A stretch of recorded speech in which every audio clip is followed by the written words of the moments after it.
Il aura fallu de nombreux jours d'intenses négociations, mais c'est un accord qualifié d'historique.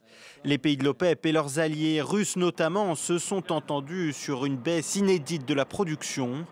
Un moyen de freiner la chute des cours sévèrement touchés par la crise du coronavirus.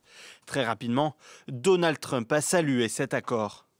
Le grand accord sur le pétrole avec l'OPEP+ est conclu. Cela sauvera des centaines de milliers d'emplois dans le secteur de l'énergie aux États-Unis.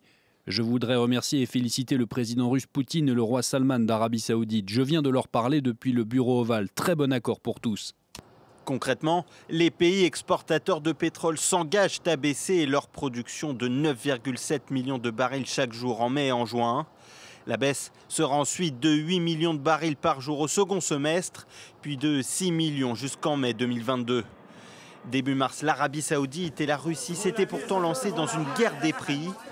Les deux pays avaient trouvé un terrain d'entente il y a quelques jours, mais le Mexique refusait en partie cette baisse de production. مکزیک قبول کرد برای ماهای می و جون 100,000 بشکه کم کنه و گفتن که بقیه‌شو آمریکا قول داده از طرف مکزیک کم کنه. در نتیجه توافق نهایی شد. Dès l'annonce de cet accord, les cours du pétrole se sont envolés sur les marchés asiatiques.